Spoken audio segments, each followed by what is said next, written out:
नमस्कार, सत श्री अकाल, गुड मॉर्निंग। आप देख रहे हैं जीएचएम क्लासेस।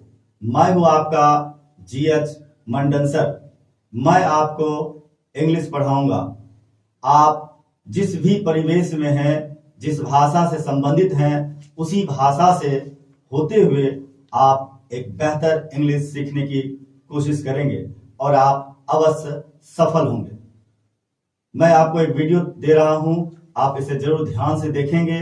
बहुत ही सिंपल तरीके से एक एक बातों को समझाया गया है। आप इसे देखेंगे, आपको बहुत लाभ मिलेगा। आप किसी भी कॉम्पिटिटिव एग्जामिनेशन की तैयारी कर रहे हो, एकेडमिक की तैयारी कर रहे हो, या कार में आप हैं या बिजनेस कर रहे हैं, तो आप सबों को यह वीडियो काफी लाभप्रद होगा। आपको यह वीडियो पसंद आएगा, आप इसे लाइक करेंगे, सब्सक्राइब करेंगे, शेयर करेंगे। अगर किसी तरीके की कोई कमी महसूस लगे, त्रुटि लगे, लैक लगे, आप जरूर कमेंट करेंगे। हम आपके उस आदेश का पालन करेंगे, आपके इस इच्छा को पूरा करेंगे। धन्यवाद। Raman it's a mango. हमने यहां पर 4 सेंटेंस लिखे हैं, 4 सेंटेंसेस हमने लिखे हैं। इस सेंटेंस में देखते हैं कि पहला है कि Ram it's a mango. Ram it's a mango. Ram आम खाता है। नॉर्मली हम लोग कहते हैं कि इसको एक्टिव वॉइस है। फिर कहते हैं फील्ड इज प्लॉ, इसको कहते हैं कि पैसिव वॉइस है। The cat killed the mouse, ये पैसिव वॉइस है। और the dog was teased by the boy, ये पैसिव वॉइस है। यह एक्टिव वॉइस है, पैसिव वॉइस नहीं, यह एक्टिव वॉइस है।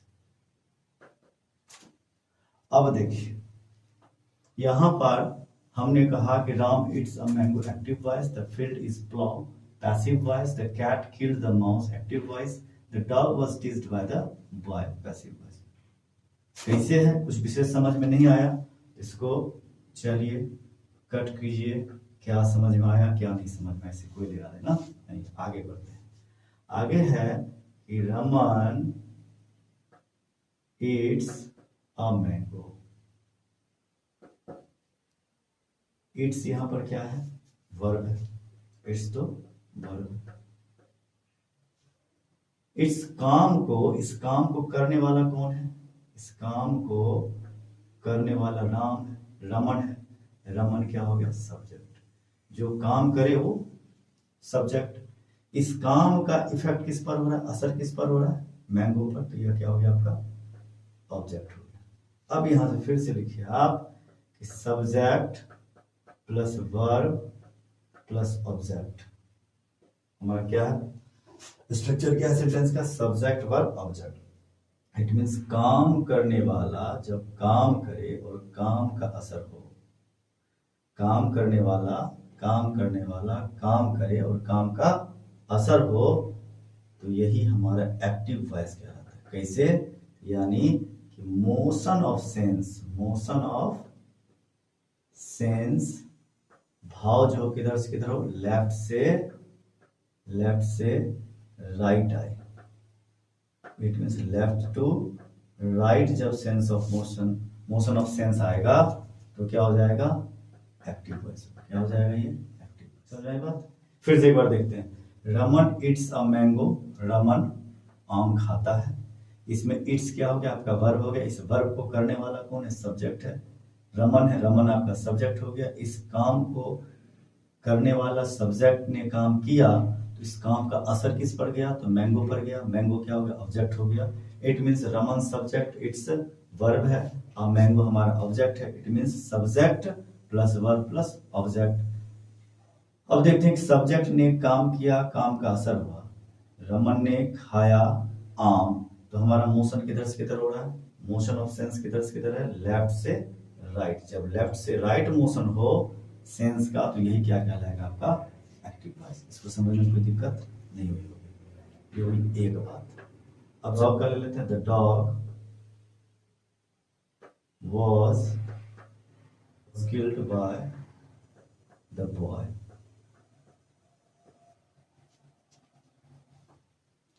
इसमें आपको समझ में आ रही बात क्या है, यहां पर ना मारा गया, डॉग मारा गया, ये लड़का मारा गया नहीं, लड़का के द्वारा, इस लड़का के द्वारा मारा गया एक कुत्ता, इस लड़का के द्वारा मारा गया एक कुत्ता। तो यहाँ पर यह क्या हो गया आपका, वर्ब हो गया। और इसके पहले क्या हो गया आपका, ऑब्जेक्ट है, सब्जेक्ट, वर्ब का इफेक्ट किस पर है, ऑब्जेक्ट का। और काम करने वाला कौन है, बॉय, सब्जेक्ट। इट मीन्स काम करने वाले ने काम किया, काम का असर हुआ, काम करने वाले ने काम किया, काम का असर हुआ। तो आप देखिए, काम करने वाले ने काम किया, काम का असर हुआ, तो मोशन ऑफ सेंस किधर से किधर हो रहा है, right to left, right to left. जब राइट टू लेफ्ट हो तो ये क्या कहलाएगा आपका, पैसिव। ये क्या कहलाएगा आपका, पैसिव। चलिए आगे देखते हैं। इस तरीके से सोचने से एक्टिव और वॉइस को जब हमने आइडेंटिफाई किया, कौन सा सेंटेंस एक्टिव है, कौन सा सेंटेंस पैसिव। जाने का काम करता है, जाता है कहाँ, मार्केट, अपने दोस्त, अपने भाई के साथ। तो मोशन क्या, जाने का काम लेफ्ट से राइट तो हो रहा है, लेफ्ट से राइट हो रहा है, यह आपका तो हो गया एक्टिव वॉइस। एक्टिव वॉइस यह तो हो गया, लेकिन इसका पैसिव नहीं होगा।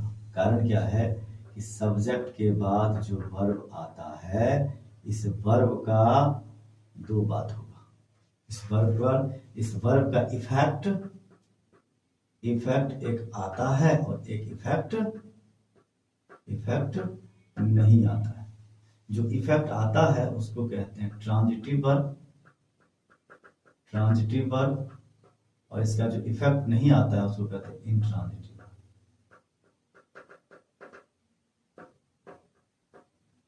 अब ये इफेक्ट क्या है, ट्रांजिटिव और इंट्रांजिटिव वर्ब क्या है, यहां पर पहले हम देखेंगे यहां पर कि verb, main verb, action verb, एक ऐसा एक्शन वर्ब जिसमें व्हाट क्वेश्चन किया जाए। क्या किया जाए, व्हाट क्वेश्चन। क्या करेंगे, व्हाट का क्वेश्चन करेंगे, इसका आंसर आ जाए तो इसे कहेंगे ट्रांजिटिव वर्ब। और इसमें ऑब्जेक्ट की जरूरत होगी, इसमें ऑब्जेक्ट का जरूरत होगा, और जब ऑब्जेक्ट होगा तो active voice to passive voice change होगा। फिर दूसरी, एक बार फिर से आप इसको देखते हैं। वर्ब में वर्ब का क्वेश्चन करेंगे, आंसर आएगा तो इसे ट्रांजिटिव वर्ब कहेंगे, और ट्रांजिटिव वर्ब में ऑब्जेक्ट की आवश्यकता होगी, और ऑब्जेक्ट की आवश्यकता होगी तो एक्टिव से पैसिव ये चेंज होगा। जब उसमें ऑब्जेक्ट होगा तो एक्टिव से पैसिव चेंज होगा। फिर देखते हैं कि वर्ब में, मेन वर्ब में, एक्शन वर्ब में व्हाट का क्वेश्चन करेंगे, आंसर नहीं आए तो यह इंट्रांजिटिव वर्ब कहलाएगा, और इसमें ऑब्जेक्ट कतई नहीं होगा, ऑब्जेक्ट इसमें नहीं होगा तो इसका एक्टिव से पैसिव वॉइस भी चेंज नहीं होगा। जैसे एक एग्जांपल से देख लेते हैं। एग्जांपल है हमारे पास, ईट है, मीट है, गो है, लाफ है, राइट है। कुछ ऐसे वर्ब हैं जिसमें हम व्हाट क्वेश्चन करेंगे। व्हाट, खाता है तो क्या खाता है, खाता है तो क्या खाता है, समथिंग विल बी आंसर। कुछ खाता है, मैंगो खाता है, एप्पल खाता है, राइस खाता है, कुछ ना कुछ आंसर आता है, तो इसको क्या कहेंगे, ट्रांजिटिव वर्ब। क्या कहेंगे, ट्रांजिटिव वर्ब। मीट में करेंगे व्हाट, इंट्रांजिटिव, ये इंट्रांजिटिव वर्ब होगा। गो व्हाट, जाता है तो क्या जाता है, क्या जाता है का आंसर नहीं है, इसलिए इंट्रांजिटिव वर्ब हो जाएगा। लाफ, हंसता है तो क्या हंसता है, आंसर नहीं आएगा, ये इंट्रांजिटिव वर्ब हो जाएगा। राइट, लिखता है तो क्या लिखता है, लेटर लिखता है, ऐसे लिखता है, एप्लीकेशन लिखता है, समथिंग लिखता है, तो ये क्या हो जाएगा, ट्रांजिटिव वर्ब हो जाएगा। ट्रांजिटिव और इंट्रांजिटिव। इसी को हिंदी में कहते हैं, ट्रांजिटिव को कहेंगे सकर्मक क्रिया, इंट्रांजिटिव को कहेंगे अकर्मक क्रिया। संस्कृत ग्रामर में भी यही है, हिंदी ग्रामर में भी है, इंग्लिश में भी सेम है। सब भाषाओं का एक ही सिस्टम है, बस थोड़ा सा फॉन्ट जिसको आप ये कहते हैं, लिपि के अनुसार जो भाषाएं बनी हैं उसके अनुसार कुछ बदलाव होता है, बाकी सारे रूल मैक्सिमम सेम ही आपको पढ़ने को मिलता है। चलिए आते हैं, हमने अभी तक देखा कि वॉइस में कुछ सेंटेंसेस को हमने लिखा, इसको पहचानने की कोशिश की, पहचान में आया नहीं आया टेंशन नहीं लेना है। उसके बाद हमने यहाँ पर मोशन ऑफ सेंस के आधार पर हमने देखा कि काम करने वाला काम करता है, काम का असर होता है, मोशन ऑफ सेंस लेफ्ट से राइट होता है तो एक्टिव वॉइस कहलाता है। और दूसरे में हमने देखा कि जब motion of sense right to left होता है, कुत्ता मारा जाता है, सब्जेक्ट वर्ब ऑब्जेक्ट इस ढंग से आता है, राइट टू लेफ्ट मोशन होता है, ये पैसिव वॉइस होता है। फिर हमने देखा यहाँ पर क्या यह मोशन ऑफ सेंस के अनुसार एक्टिव और पैसिव वॉइस को समझना या पहचानना उचित है क्या, कुछ और सारी बातें इसमें आ गई, जैसे ही goes to market with his friend. यहाँ पर देखते हैं कि गोज जो है, गोज हमारा इंट्रांजिटिव वर्ब, यहाँ पर हमने समझने की कोशिश की कि ट्रांजिटिव वर्ब और इंट्रांजिटिव वर्ब को कैसे पहचानेंगे। तो हमने यहाँ पर देखा कि किसी भी वर्ब में, किसी भी एक्शन वाले वर्ब में व्हाट क्वेश्चन करेंगे, आंसर आएगा तो ट्रांजिटिव वर्ब होगा, ट्रांजिटिव वर्ब होगा तो ऑब्जेक्ट की आवश्यकता होगी, ऑब्जेक्ट की आवश्यकता होगी तो एक्टिव से पैसिव में हम चेंज कर सकते हैं। दूसरा, एक्टिव एक्शन वर्ब में, मेन वर्ब में व्हाट का क्वेश्चन करेंगे, आंसर नहीं आएगा तो इंट्रांजिटिव वर्ब होगा, और इंट्रांजिटिव वर्ब में ऑब्जेक्ट की आवश्यकता कतई नहीं पड़ेगी, और ऑब्जेक्ट नहीं होगा तो एक्टिव से पैसिव वॉइस चेंज नहीं होगा। जैसे ईट है, ईट में व्हाट किया, क्या खाता है तो क्या खाता है, आंसर आया, ट्रांजिटिव वर्ब हो गया।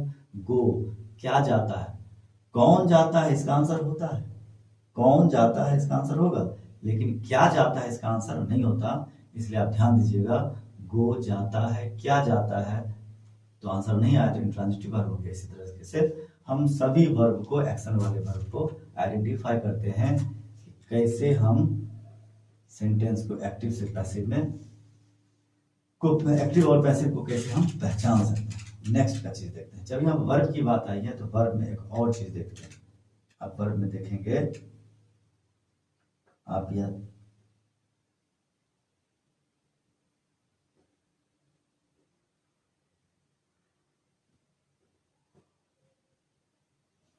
आपके सामने तैयार है एक तराजू, इस वेइंग मशीन से देखेंगे, इस तराजू से देखेंगे कि यहाँ पर यह क्या कॉन्सेप्ट रखता है। यहाँ पर वर्ब है, वर्ब ही डिसाइड करता है कि किस पाले में सब्जेक्ट आएगा, पहले सब्जेक्ट आएगा या ऑब्जेक्ट आएगा, यह कौन डिसाइड करेगा, वर्ब। वर्ब ही डिसाइड करता है कि सब्जेक्ट आएगा या ऑब्जेक्ट आएगा। जब यहाँ सब्जेक्ट आ जाएगा तो इधर ऑब्जेक्ट आएगा, और जब यहाँ ऑब्जेक्ट होगा तो यहाँ पर सब्जेक्ट आएगा। ये कौन डिसाइड करेगा, वर्ब ही डिसाइड करेगा। जब सब्जेक्ट वर्ब ऑब्जेक्ट होगा तो यही कहलाएगा एक्टिव वॉइस, और जब ऑब्जेक्ट वर्ब और सब्जेक्ट होगा तो यही कहलाएगा आपका पैसिव वॉइस। इस तरीके से हम शुरुआती बेसिक में हम लोग आइडेंटिफाई करने की कोशिश करते हैं कि हाउ कुड वी आइडेंटिफाई। आपने अब तक जो देखा, आपके हर एक सवाल का जवाब आपको मिल रहा होगा, और आगे भी यह वीडियो कंटिन्यू रहेगा।